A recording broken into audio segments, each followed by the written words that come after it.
జనసేన అధినేత పవన్ కళ్యాణ్ గారిది వ్యూహమా లేదంటే సుదీర్ఘ వ్యూహమా? వాస్తవానికి వాళ్ళకు వచ్చిన సీట్లు కూటమిలో భాగంగా 24 స్థానాలు.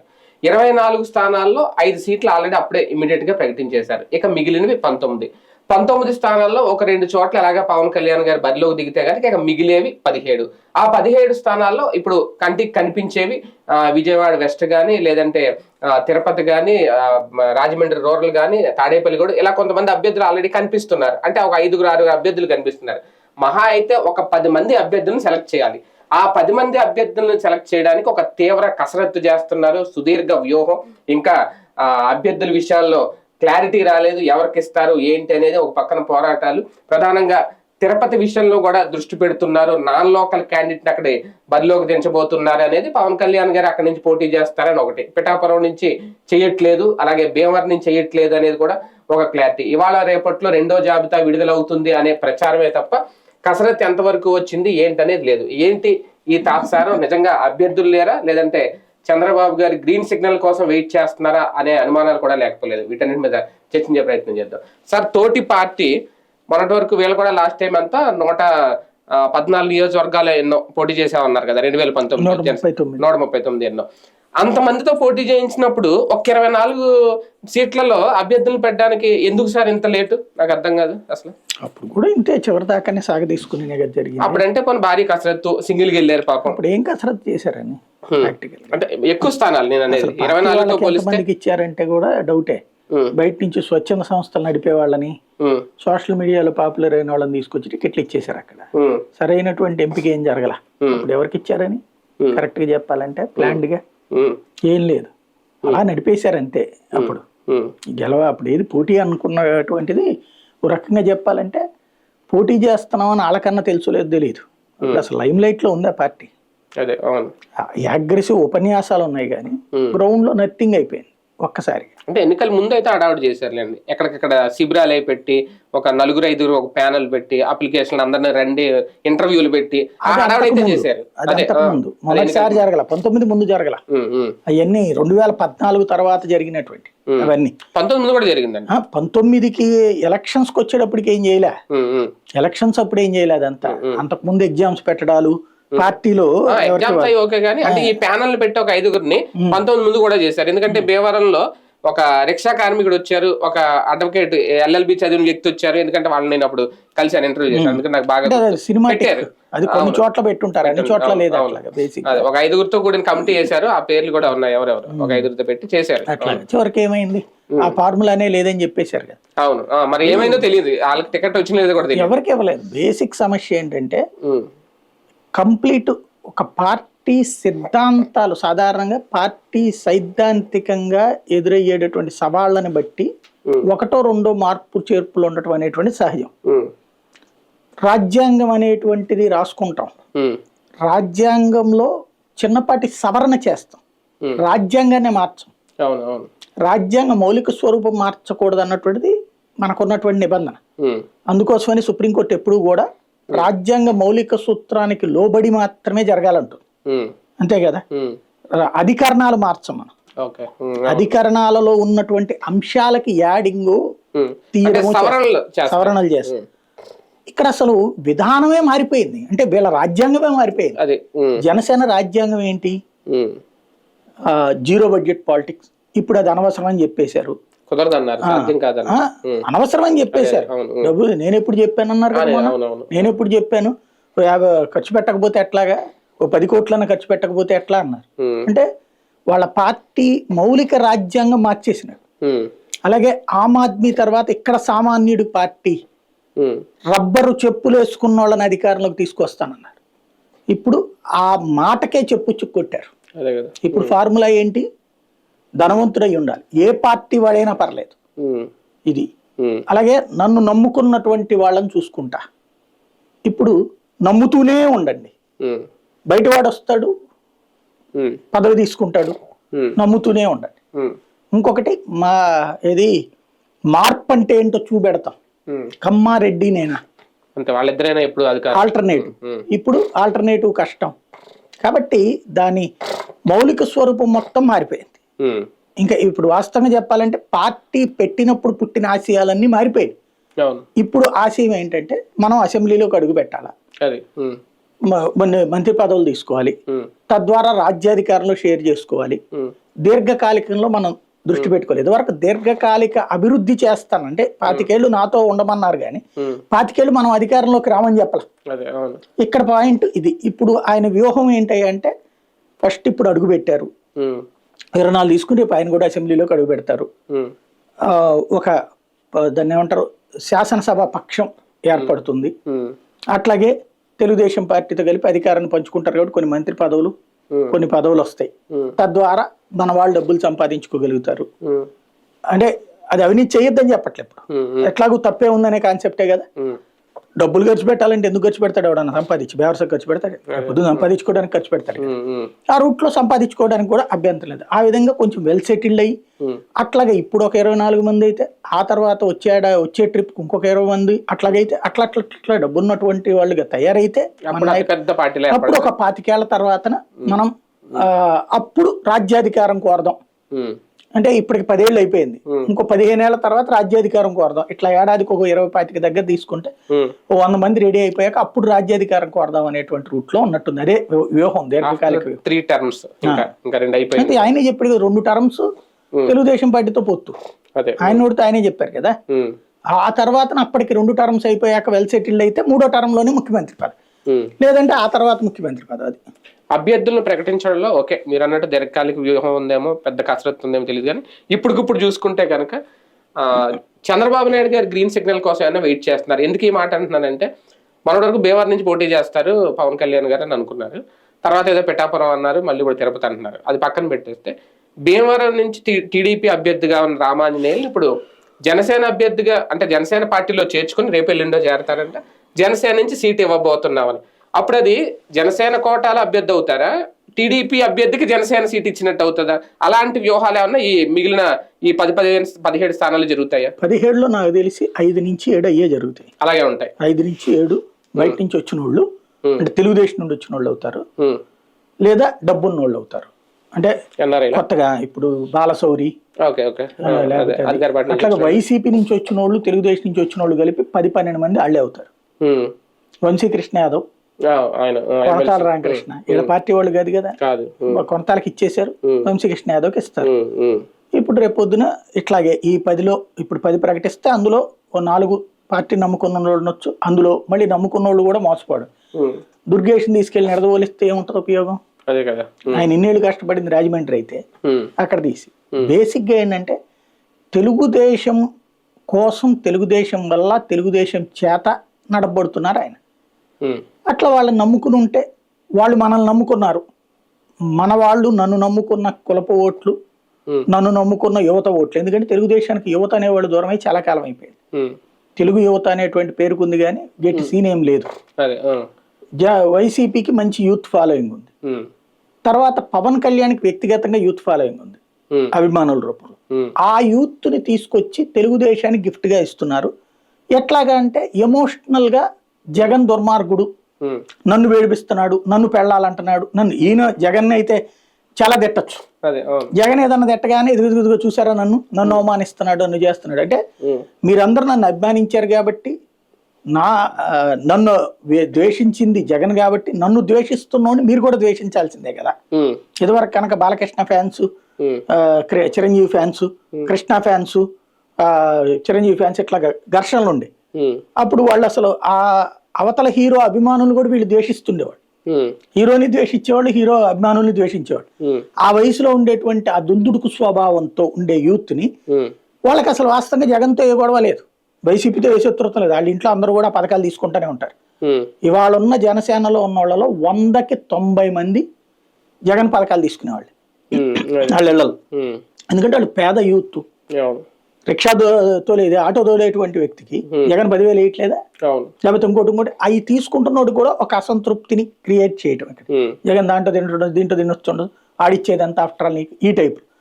ఓవరాల్ గా తనని నమ్ముకున్నటువంటి యువత జగన్ వల్ల ప్రయోజనాలు పొందుతూ, జగన్ ప్రభుత్వం వల్ల ప్రయోజనాలు పొందుతూ తనని నమ్ముకున్న యువతని తెలుగుదేశం పార్టీకి గిఫ్ట్ గా ఇస్తున్నాడు ఆ ఓట్లని పవన్ కళ్యాణ్. అందుకోసం ఆయన ఆశల్లో ఏంటంటే తన అసెంబ్లీలో అడుగు పెట్టడం, తనకి సంబంధించిన ఫ్యూచర్ వస్తుంది అనేటువంటిది. ఇక్కడ పార్టీని నమ్ముకున్నోళ్ళు అనే కాన్సెప్ట్ పోయినట్టే. ఇంకోటి ఇంతకు ముందు ఎప్పటి నుంచినో ఉన్నటువంటిదే కదా తెలుగుదేశం పార్టీ ఎప్పుడు కూడా ఇతర పార్టీల్లో పెట్టి తన వాళ్ళని గెలిపించుకుంటుంది అనేది. ఇప్పుడు అంతే జరిగేది. ఇప్పుడు కొత్తపల్లి సుబ్బారాయుడు చేరిపోయాడు ఆల్రెడీ, ఆయనకి ఇస్తారు. వంశీకృష్ణ యాదవ్కి ఇస్తారు, ఇప్పుడు మీరు చెప్పినట్టు అంజిబాబుకి ఇస్తారు. ఇట్లాగా దాదాపుగా మళ్ళీ అందులో కూడా ఇదే ఉంటది. సడన్ గా తిరుపతి మీద ఫోకస్ పెట్టారా పవన్ కళ్యాణ్ గారు? అంటే నిన్నటి వరకు పిఠాపురం అన్నారు, భీమవరం అన్నారు, అక్కడ గెలవలేరనా లేదంటే అడిషనల్ అడ్వాంటేజ్ తిరుపతిలో ఏమన్నా ఉందా? తెలుగుదేశం పార్టీ సజెషన్ అనుకుంటున్నాను నేను అది. ఎందుకంటే అక్కడ వాస్తవంగా కాంగ్రెస్ పార్టీ గెలిచేది కాదు అక్కడ. అంటే ఎంపీ చింతామోహన్ గెలుస్తూ ఉండేవాడు, ఎమ్మెల్యేకి ఎప్పుడు కాంగ్రెస్ కష్టమే అక్కడ. కరుణాకర్ రెడ్డి కూడా ఓడిపోయాడు కదా, చిరంజీవి గెలుస్తూ వచ్చాడు కదా. బలిజ సామాజిక వర్గానికి అక్కడ సాధారణ కాపు బలిజలకి ఇది ఎక్కువ ఉంటది. కాంగ్రెస్ పార్టీ బలిజకి సీట్ ఇచ్చినప్పుడు గెలిచారు. ఈయన తీసేసి కరుణాకర్ రెడ్డి వైసీపీకి వెళ్ళిపోయాక, ఇది వైసీపీకి వెళ్ళడమే, కరుణాకర్ రెడ్డి కాంగ్రెస్ లోనే ఉన్నటువంటి సందర్భంలోనే రాజశేఖర రెడ్డి కరుణాకర్ రెడ్డికి కాకుండా అక్కడ బలిజకి సీట్ ఇచ్చాడు, బలిజి గెలిచాడు అక్కడ. కాబట్టి ఇప్పుడు వాళ్ళ ఆవిడే కదా సుగుణమ్మ, ఆవిడ కూడా ఎమ్మెల్యే గెలిచింది తెలుగుదేశం తరఫున.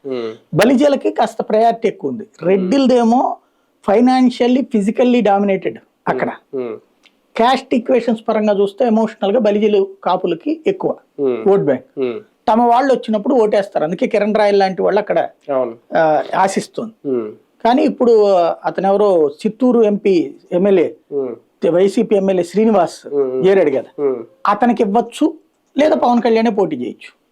అంటే బలిజల కోసం చూస్తున్నారు, అలాగే నాన్ లోకల్ క్యాండిడేట్ కూడా బరిలోకి దింపుతారు అనేది కూడా. నాన్ లోకల్ అంటే ఆయనే నాన్ లోకల్ కదా, ఆయనే నాన్ లోకల్.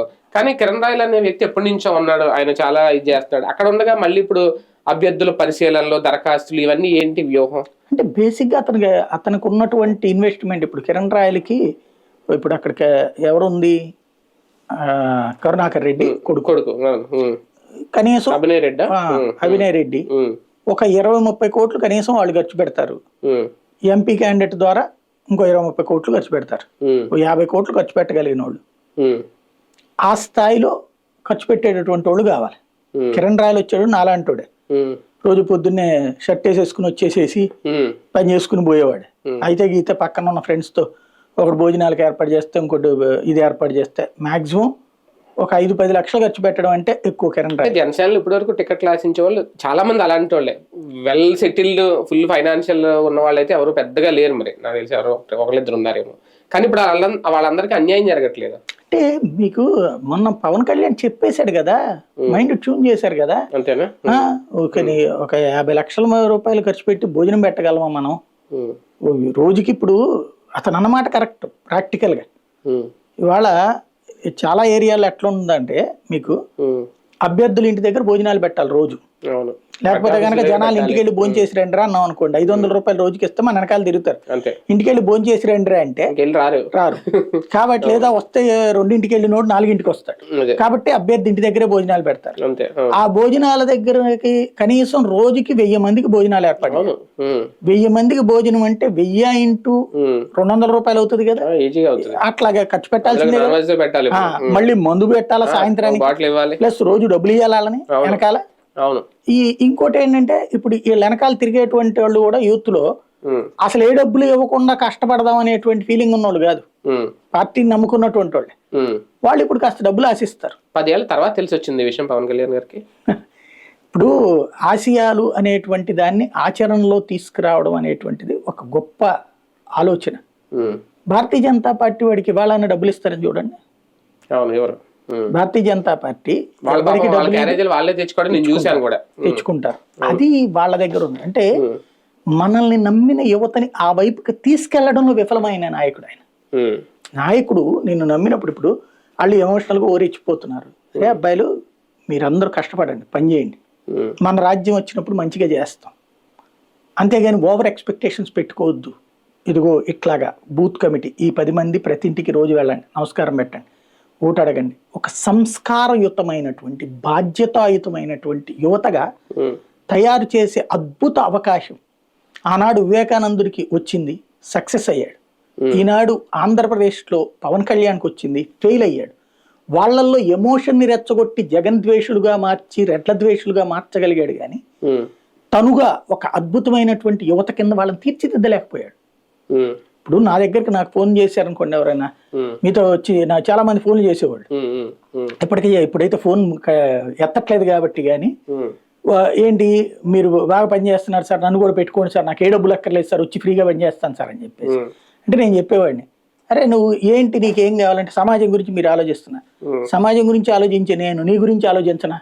ఫస్ట్ నువ్వు ముందు కష్టపడు, నీ ఇంట్లో వాళ్ళకి 4 ముద్దలు ఎట్టాలి, నువ్వు నా కోసం వచ్చేసి సమాజానికి ఏ సేవ చేయక్కర్లా, చాలు నేను చేసే సేవ చాలు, అంత మించి ఎక్కువద్దు, నేను నాకు రూపాయి ముద్ద వస్తుంది కాబట్టి పని చేస్తున్నాను, నేను గుగులోడు ఇస్తున్నాడు కాబట్టి చేస్తున్నాను, నాకు వచ్చే దాంట్లో నీకు పెట్టలేనప్పుడు నేను తీసుకొచ్చి నీకెందుకు ఫ్రీగా పని చేయించుకోవడం, నువ్వు నన్ను నమ్మేసి ఫ్రీగా పని చేస్తా పోనీ నేనేమన్నా సొసైటీని అర్జెంట్ గా మార్చేయగలనా, ఇట్లాంటి ఆలోచనలు వద్దు నాన్న అని చెప్పేవాడు. అట్లాంటి ఆలోచన నిర్మాణాత్మకమైన ఆలోచన ఏం చేసి ఉంటే అద్భుతంగా ఉంది. కమ్యూనిస్టులు డబ్బులు ఎవరికి ఇస్తారు, వాళ్ళు పిలిస్తే వస్తారు, బీజేపీ పిలిస్తే వస్తారు, అట్లాంటి ఒక శక్తివంతమైన టీం తయారు చేస్తాడు అనుకున్నా నేను. తిరగదు వస్తే ఈయన కంప్లీట్ గా మిగతా పార్టీల కంటే ఇదిగా తయారు చేసుకొచ్చుకున్నాడు. చంద్రబాబు గారితో కలిసిన తర్వాత ఈయన మైండ్ సెట్ ఇలా ట్యూన్ అయిందా, లేదంటే ఇప్పుడు జన సైనికులు ఇలా ట్యూన్ చేయడానికి కారణం నిజంగా బడ్జెట్ తోనే పాలిటిక్స్ స్టార్ట్ అవుతాయని చెప్పడం? సింపుల్ ఉంటేనే నన్ను నేను నమ్మినప్పుడు, ఇప్పుడు నేను పేపర్లో ఒక పెద్ద పేపర్లో పనిచేసేటప్పుడు మారడం ఆషామాషి కాదు, వాళ్ళు తీసేస్తే ఓకే, కానీ మనం మారడం అంటే ఆషామాషి కాదు. నేనేం చూస్తానంటే ఇప్పుడు ఈనాడు నుంచి సిటీ కేబుల్కి వెళ్ళేటప్పుడు, సిటీ కేబుల్ అనేది ఒక అపార్ట్మెంట్ లో ఫ్లాట్ లో ఉండేది, ఈనాడు ఒక 10 అంతస్తుల బిల్డింగ్, దాని రేంజ్, దాని అప్పుడు నన్ను ఇంట్లో మా నాన్న దగ్గర నుంచి అందరూ గొడవ, అసలు ఈనాడులో రావడమే గొప్ప అనుకుంటే నువ్వేంది అది మానేసి అందుకు వెళ్తున్నావు అంటే, నేనేం చూశాను ఆలోచన, ఈనాడులో నాకు రోజువారీ డబ్బులు వస్తున్నాయి, లైన్ అకౌంట్ వస్తున్నాయి, నేను ఒక పెళ్లికి అని చెప్పేసి 4 రోజులు సెలవు పెడితే ఏకంగా ఒక 500-600 రూపాయలు తగ్గిపోయింది. అంటే నేను ఒక్కరోజు సమస్య వచ్చినా నేను మంచం మీద పడ్డానంటే నాకు అది ఆగిపోద్ది, ఇది ఆగిపోతుంది, ఇటు మెడికల్ ఖర్చులు అటు అది ఖర్చు, ఎట్టయితే ఎట్ట బ్రతుకుతాను, అందులో పెళ్ళయింది, అప్పుడే పెళ్ళయింది కాబట్టి పోషించాలని కష్టం కదా, ఒక నెల జీతం కావాలి కదా అని అప్పుడు వెళ్ళి సిటీ కేబుల్లో ఈనాడులో నేను అప్పుడు 2,500, 3,000 కూడా సంపాదించినాను, హైయెస్ట్ 4,200 ఎంత కూడా తీసుకున్నాను నేను. అలాంటి వాడిని అర్జెంట్ గా 2,200 రూపాయల జీతానికే సిటీ కేబుల్కి వెళ్ళి, ఏంటి అంటే మనకు ఒక స్థిరత్వం కావాలి అన్నటువంటి. అట్లాగే నేను జాబు మానిన ప్రతిసారి కూడా ఒక సమస్య వచ్చేది, ఏంటది, ఇంతకంటే పెద్ద దాంట్లోకి వెళ్ళటము లేదా పొజిషన్ కి సంబంధించినటువంటి తేడా. ఇప్పుడు ఫర్ ఎగ్జాంపుల్ సిటీ కేబుల్ నుంచి తేజాకి వెళ్ళినప్పుడు ఇక్కడ ప్రశాంతం కడుపులోనే కూర్చుంటున్నావు, నువ్వు అదేమో 5 జిల్లాలు తిరగాలంటున్నావు, అది కూడా బస్సులో తిరగాలంటున్నావు, ఎందుకురా, లేదు ఎదగాలి, ఈ ఎదగాలి అన్న తపన ఇక్కడ దాకా తీసుకొచ్చింది. ఇప్పుడు ఇవాళకి కూడా మనకి హైదరాబాద్ లో ఆపర్చునిటీ సెట్ అనేది తెలుసు, రమ్మనమంటే నేను రానంటున్నా, ఎందుకని, మన రాష్ట్రం ఒకటి, ఇక్కడ ఎవడన్నా ఒకడు బాగు చేస్తే మిగతా ఛానల్ ఎక్కడికి వస్తాయి అన్న ఆశ, అందుకోసమే చేయట్లా, మనకు ఫుడ్ దొరుకుతుంది ఇక్కడ. ఇది వదిలేసేసి మనం ఏదో ఆశయాలని పెట్టుకుంటే అమాయకత్వం. ప్రాక్టికల్ సమస్య ఏంటంటే వాస్తవానికి దగ్గరగా ఆలోచించాలి, ఈ వాస్తవానికి సుదూరమైనటువంటి ఆలోచన చేయడం, ఒక హోప్ క్రియేట్ చేయడం, ఆ హోప్ అనేటువంటిది అతి అయిపోతుంది. ప్రస్తుతం పవన్ కళ్యాణ్ చేస్తుంది ఓవర్ హోప్ అన్నమాట. ఇప్పటి వరకు ఆయన చుట్టూ ఒక బలమైన ఒక గోడే కట్టుకున్నారు, అభిమానుల రూపంలో కానీ జన సైనికుల రూపంలో కానీ. ఇప్పుడు ఆ కోటలు బద్దలైపోతాయా, అది ఒక భారీ తిరుగుబాటుగా మారదా ఇలాగే కనుక ఈయన ముందుకెళ్తే? ఏముండదండి, దాంట్లో ఉన్నటువంటి వాళ్ళు ఏంటంటే పవన్ ఫ్యాన్, అది అంతేనా, అంతే. ఈ సినిమాలో సినిమా పోతుంది, సర్దార్ గబ్బర్ సింగ్ పోగానే ఏమన్నారు, డైరెక్టర్ గారిని తిడతారు, సక్సెస్ అయితే హీరో, ఫెయిల్ అయితే హీరోయిన్ ఐరన్ లెగ్, లేకపోతే డైరెక్టర్ గారి చేత కాదు, అట్లాంటి దరిద్రుడికి నువ్వెందుకు ఇచ్చావన్న అవకాశం అంటారు. అదేంటంటే అది స్వామి భక్తి, మనకి తరతరాల నుండి బానిసత్వంలో నుండి వచ్చిన భక్తి. వాళ్ళు ఇప్పుడు రేపు పొద్దున కూడా ఏమీ గారు. అయితే ఇందులో రకాలు ఉంటాయి, ఓటర్ వేరు, అభిమాని వేరు. అభిమాని వెనకాలే ఉంటాడు, లోపల తిట్టుకున్నా ఏందన్నా ఈ సినిమా ఇట్లాంటి తీశాడు అనుకుంటున్నా వదిలిపోడు, అట్లాగే పార్టీని వదిలిపోడు. ఓటర్ అన్నటువంటిది ఈ చూస్తాడు. ఏమన్నా లిటిల్ బిట్ కన్ఫ్యూజన్ కనిపిస్తుందా పవన్ కళ్యాణ్ గారి నిర్ణయాల్లో? ఇంకా తన సీట్ కూడా తాను డిసైడ్ చేసుకోలేకుండా కనీసం పట్టుమని 40 రోజులు లేదు, ఇంకా ఆ అయోమయంలో ఉన్నారు అంటే ఏంటి? అయోమయం ఏం లేదు, భయస్థుడు. బయటికి ప్రకటనల్లో అంటే జగన్ని నేను ఎదిరిస్తున్నాను కాబట్టి మోనార్క్ని నాకు భయం లేదు, ఎవరినైనా నేను ఏమైనా చేయగలను అంటాడు. అది ఎప్పుడైతే భయం లేదు అనేవాడికి ఎక్కువ భయం ఉంటుంది. బేసిక్ సమస్య ఏంటంటే ఆయనకి జగన్ అనేటువంటి వాడు ఇది చంద్రబాబు అనేటువంటి వాడు చాలా ప్రమాదకారులు.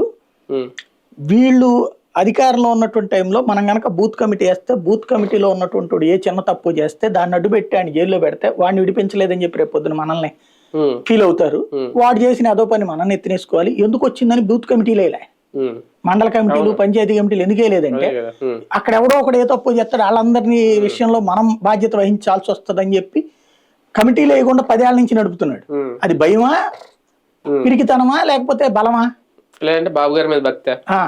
అదొకటి. రెండోది వచ్చేటప్పటికి ఇప్పుడైనా అంతే, సీటు ప్రకటించగానే ఇప్పుడు క్రిందటిసారి ఉంది అదేది భీమవరంలో 1000 కోట్లు ఖర్చు పెట్టారు ఇద్దరు కలిసి, అలాంటి సిల్లీ ప్రకటనలు.